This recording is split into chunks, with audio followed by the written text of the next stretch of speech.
Hi, guys. Hey! Welcome back to another episode of Turn It Hoff.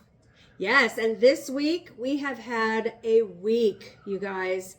So we wanted to talk a little bit about it. So first thing is I finally paid off my Enclave. Yay! So just like I was expecting, my check engine light came on. Of course it does. One. Once you pay it off, it's going on. And I was at the gas station this week. I filled up my tank. I went to go start the car and it went chug, chug, chug. And I was like, oh no. And so I did it again and it went chug, chug, and I revved it and it started, and I haven't had any issues since, but I need to take my Enclave in, of course, because I own it, so now it's going to make me pay for it. Of course it is. Like, the payments don't stop once you own it. The payments just go into maintaining it, for sure. So, anyways, also it's been a crazy week for us Gen Xers. We lost Theo Huxtable. We lost Ozzy Osbourne, and we lost the Hulkster. We lost the Hulkster, the guy that shaped my childhood. That man, I used to watch him every single Saturday on free wrestling stuff. I used to watch Hulkamania run wild in my entire childhood, and that one really hurts. It does. And we used to watch The Cosby Show, like when we first got married. We would watch the reruns of it and be like, oh, we used to watch this when we were little, and still quote it to this day. I ride a motorbike. We're going to see the Wretched and have big fun. In Baltimore.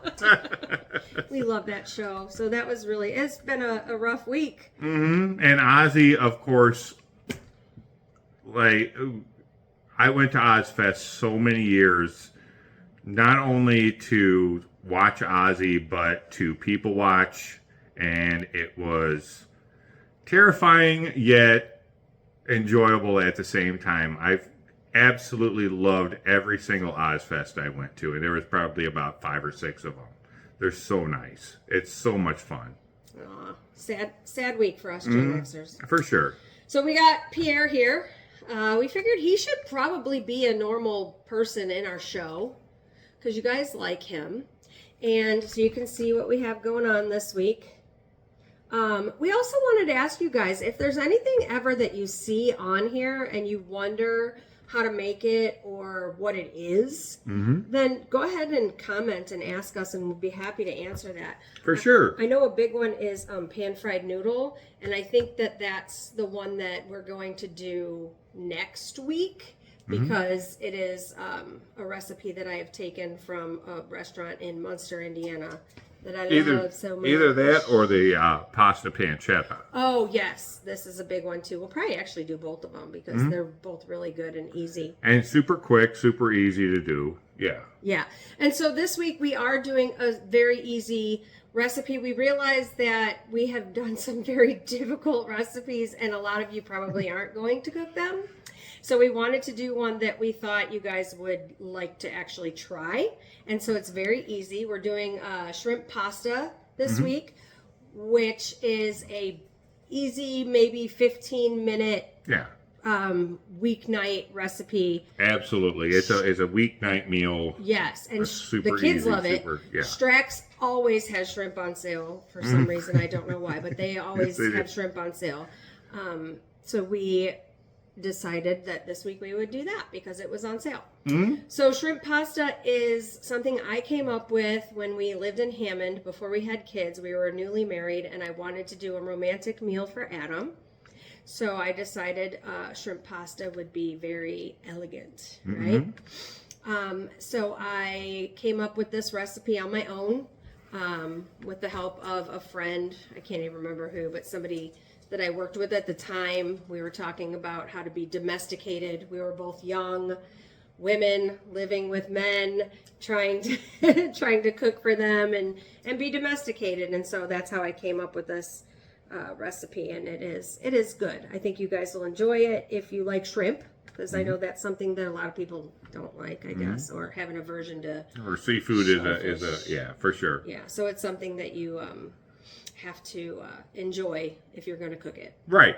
And I'm going to do a vodka gimlet, which is something when I was first starting out in the technical world, I was looking for something to drink while I was at a conference with everyone else that was with me. I didn't want to do beer. I wanted to do something a little more fun, a little more exciting, a little more elegant, so to speak. And I just happened to be with a gentleman that was with me, and before I could order a beer, he said, "Let me get a vodka gimlet." And I said, "I'll take one of those too."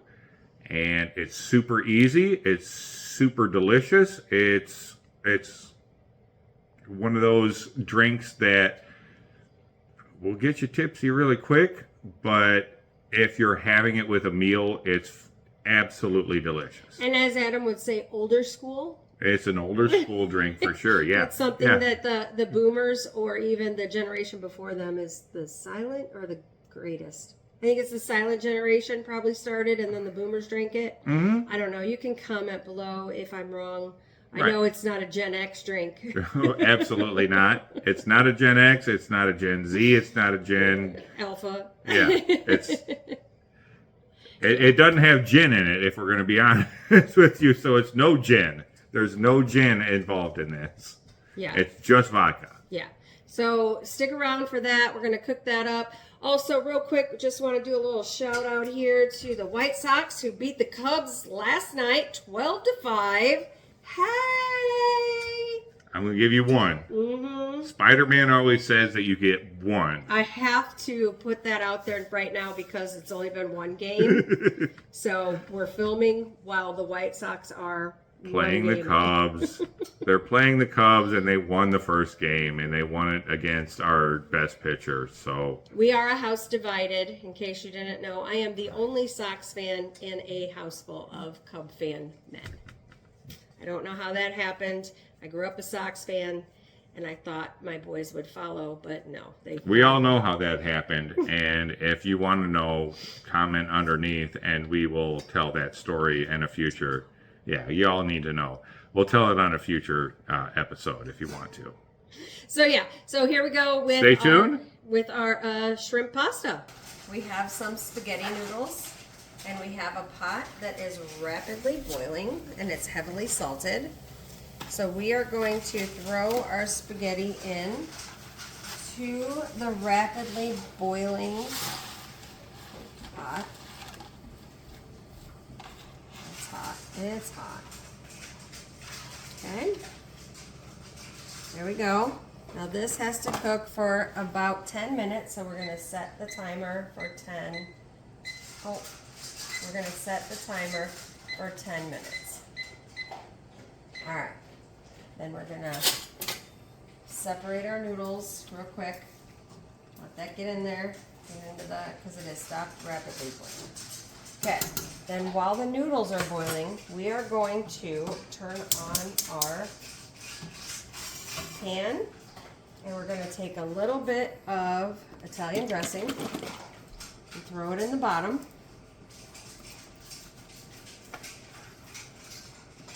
Okay, see, I eyeball this, so that's why it's not a actual recipe. And now we have diced orange, red, and yellow pepper. Okay, so we're going to let this get hot, and we're going to put our pepper in here to soften it up.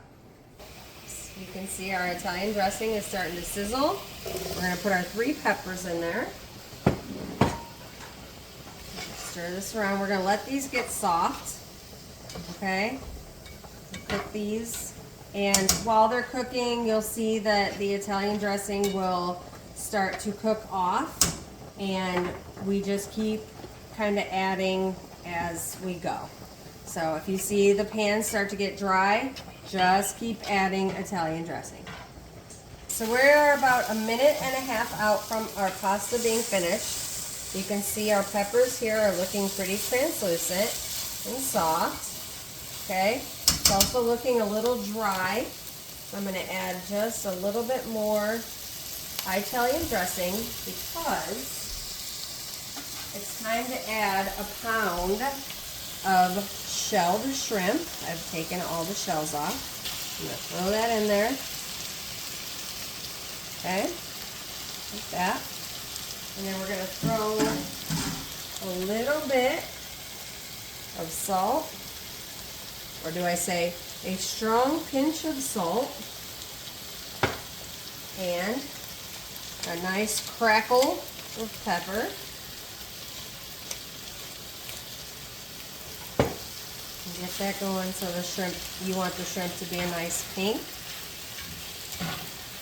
And you're going to keep adding the Italian dressing here to make a nice little sauce, because once our noodles are done, we're going to drain that and just throw it right in here, and everything's going to be melded together. We're going to make a vodka gimlet today, and more importantly, I want to show you, look at the leaves on this lime.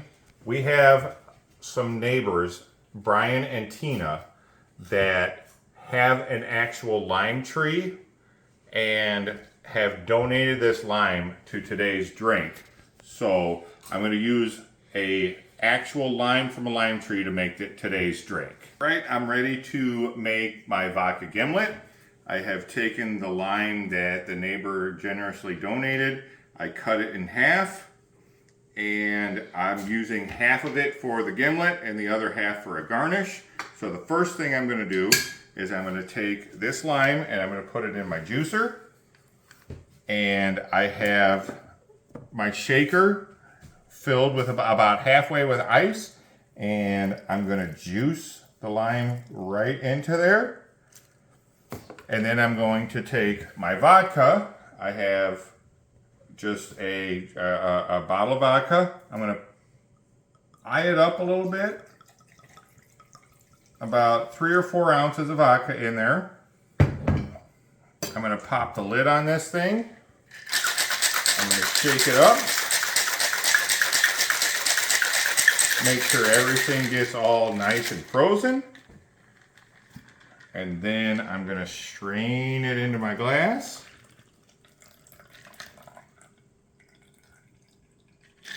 About right there. And then I'm going to take one of my lime wedges. I'm going to set it on the side, and that is how you make a vodka gimlet. Let's try it.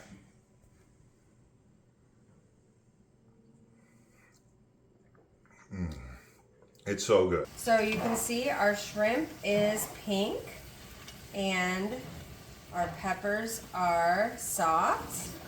I've added some more Italian dressing there, and now I am going to add our pasta right in there, like that. Oh, yum. Get all that pasta in there. And then we will meld it all together with my tongs. Look at that, you guys. And then if you feel like it's kind of dry, of course, add more Italian dressing. I would like to add a little bit more salt onto the pasta. I'm going to add a little bit more pepper to the pasta. And then I'm going to use my pasta scooper to try and get it all together. I'm going to turn the heat off and mix it all up. And then we'll be back to plate it. All mixed in. Take a pasta dish. Put the pasta in the plate. Make sure we get enough shrimp and peppers in there, because sometimes it does fall there to the bottom. So we want to get that. There we go. That's good. Put that on top. Look at that. Doesn't that look delicious? Then we're gonna put a little Parmesan cheese right there on top. I like mine with a little extra pepper. And voila.